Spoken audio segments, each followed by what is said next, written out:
Okay, so let's say as an example that we want to adjust the curves or the levels of the image here. But what I'd like to do is I just want to share with you a very powerful technique. Right? So as an example, let's say I'm going to select the background. So how would I select the background? Make sure in the Move tool, hold on the Command key and click. Now if I hold on the Command key and click that and I was to do anything to the image, anything but the image is under the Image menu. Image Adjust. Based on these choices, we can adjust the levels. Okay? Now what levels is going to do for us is affect the light values of our pixels, the red, green, blue values of our pixels. Now unfortunately, I just want to share a concept with you that if I affect that particular layer, that it's not going to affect the top layer. Okay? So I just want to share that with you. Hence, if I Command click her and I Command L, because that was just a shortcut for layers, Command L Macintosh, Control L for Windows, then I can affect her layer and how the light's affecting her layer. Okay. However, I don't want to affect this layer and that layer separately. It's going to be too confusing. So one of the tools that I have in my arsenal is I have an adjustment layer. Now if you come down here, this is my adjustment layer here. The adjustment layers enable me to affect everything that's below this particular layer, the adjustment layer. So here's what we can do. The advantage of an adjustment layer, anything you do here under the image menu is going to physically change and alter that layer's pixels permanently, unless of course we hit Command Z to undo. However, if you do an adjustment layer, the adjustment layer just affects whatever layers are below it. So we're going to go to the adjustment layer called Levels. Okay, so now that I have my adjustment layer here, whatever I affect is going to affect whatever layer is below it. So it's going to affect the palm trees, it's going to affect this. So I take this and I drag this to the left, it's going to lighten both layers. And if I drag this to the right, it's going to darken both layers. Okay, Command Option Z, Command Option Z. So again, that's right here, and I go to Levels. Okay, now I'm just going to dislodge it and put that over here. Okay, now what I want to share with you is that the adjustment layer here, first of all, this needs to be above here, so it affects everything below it. So make sure that your adjustment layer is above the layers that you're affecting. So as an example, say you had something else in here that wasn't it's part of the composition, but you just don't want to affect it. So just take that particular layer and drag it above. Okay, so how this works here is I can choose to pick what I want to do first is I'm going to double click my white eyedropper. By default, very important stuff here. Okay, by default, it's going to assume that white is no ink on the paper. That's a bad idea because I do want to have some kind of texture, some kind of tone on the paper. I don't want white to be represented by no ink on the paper or no pixel value on the paper. So we're going to come over here. Again, we did this by double clicking our white eyedropper. We're going to come over here to CMYK and we're going to do what's called a printer's white. Now this is a personal preference. We can either do 622 or 633. We're going to do 6 tab 3 tab 3. What this is going to do, this is going to give us what's called a printer's white, which means if visually you can see that it almost looks like a very light shade of gray. But I do want to have some kind of texture on my image. I don't want white to be represented by having no pixel, no color. That's not what I want to have happen.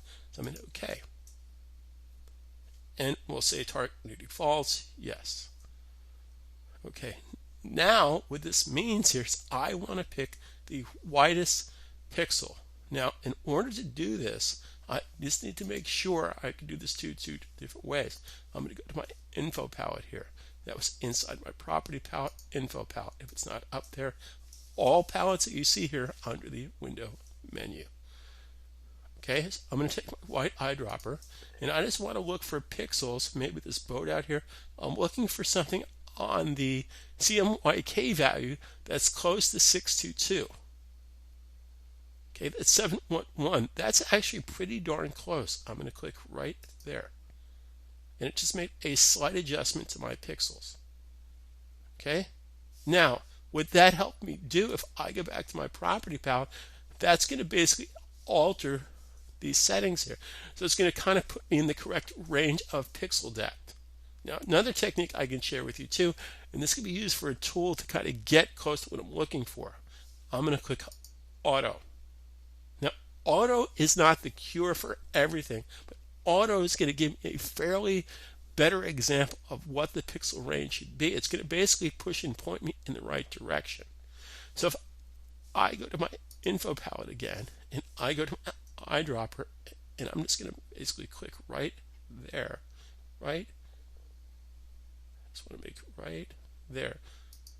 And I'm going to say, so by doing that, you're saying don't make any pixel in here whiter, not wider, whiter than 633. So that's going to basically tonally correct, T-O-N-A-L, tonally correct the image.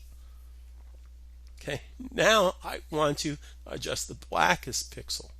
Now again, if I double click here, by default, this is fine for me. This is printer's black, and this is a good default.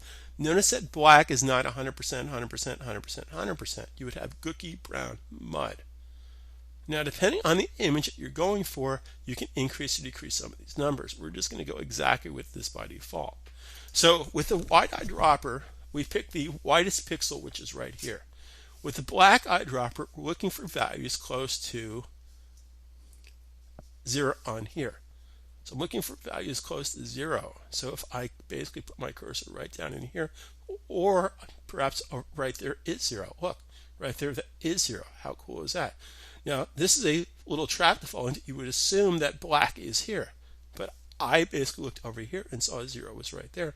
So if I click right there, that's going to basically make those pixels be no bigger value than this. Now, very important step here. We've made a subtle change to this. Color correcting should not be this over-the-top, crazy, cuckoo things. As an example, I'm not going to do this, or I'm not going to do that. Although I can do that. I mean, magazines do that. Okay? So I simply want to make this very subtle. So the advantage of using the adjustment layer here is I can just make subtle adjustments to get more realistic composition, more realistic picture. Okay, so therefore it bounces out the light source. Now the other thing we could do to this is we can go back to this here and we can go into vibrance. Now what vibrance does is vibrance adds a little bit of tonal imagery, color tonal imagery to our images. Now again, very important step here is I'm using the adjustment layer. So if I try that from the image menu, image adjust, the problem with that type of thinking is it physically does it to the actual layer. By doing the adjustment layer, it physically adjusts the layers that are below it. Now understand that this would be different than this. So in this particular case, I'm affecting the vibrance after it's been color corrected, as opposed to affecting the vibrance before it's been corrected. So that's just a personal preference. So to give you an idea here, if I take this and drag this to the right here, it's going to, notice it's boosting up the colors. You can also see, looks like she's got more of a tan. And if I go down to the left here, it's making it less saturated. So here's more saturated. Here's less saturated. Command Z, of course, would take that back to 0. So I can basically boost up my colors a little bit more here to make it more, punch out, or I can be. Now, if I do this, it's going to be a grayscale. And if that's what you're looking for, well, then there you go. Okay, so I'm going to take that Command 0. So the saturation, I'm just going to boost up maybe just a bit. I'm going to hit the up arrow key, and if I hold down the Shift key, it goes 10, 20, 30. Shift key, arrow down, 10, 20, 30.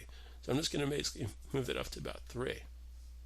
Vibrance basically is going to give more kind of contrasting color to my colors.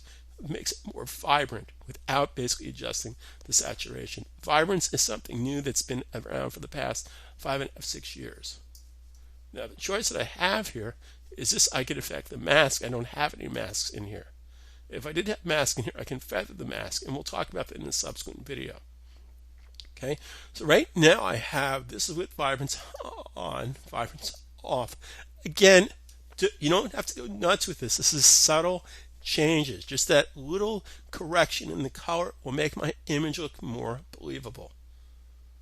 Okay, the other thing that we can use at our tool disposal is something called color balance. Now, color balance is really kind of cool, and I'm going to spend a whole chapter on color balance. Color balance can make or break your images here. Now, in this particular case here, what's going on here, I can affect the color balance of my midtones, my highlights, or my shadows. Now, midtones are probably the simplest thing to color balance.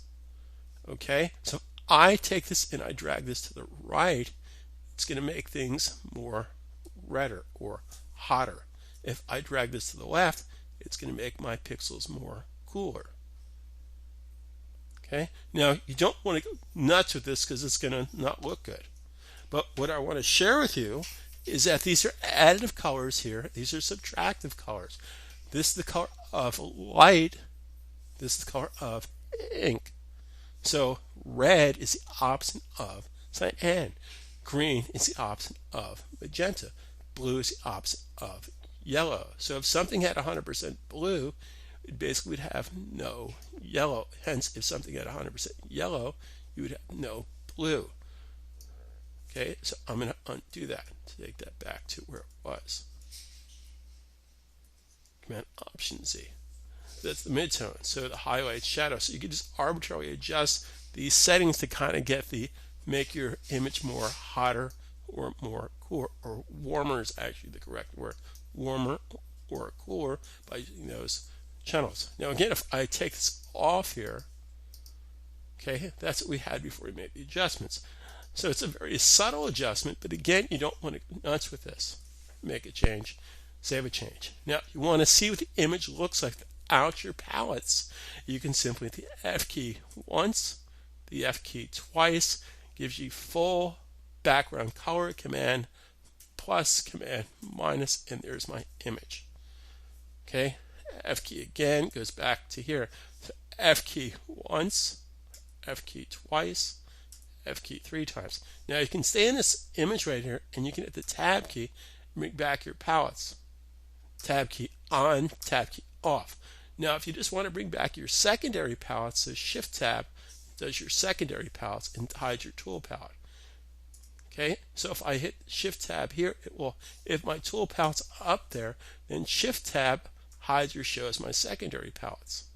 But if my palettes are gone to begin with, then Tab brings back, it's a toggle, but Shift Tab basically brings my secondary palettes, not my primary palettes.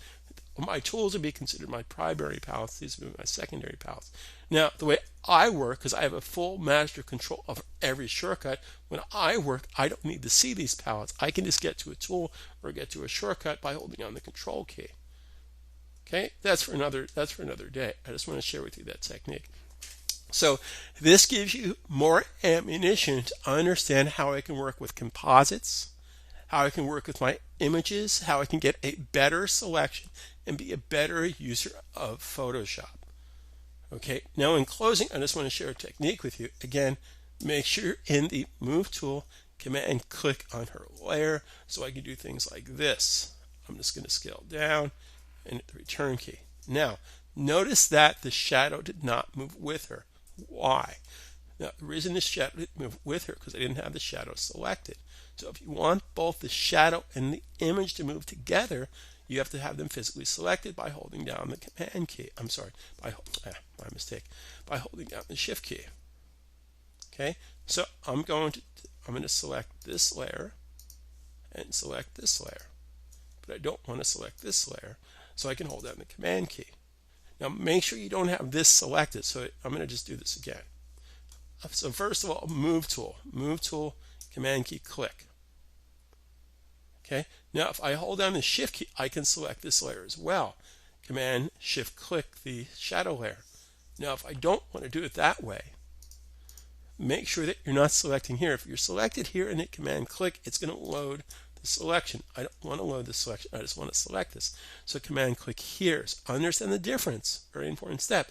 The difference between being here and being here.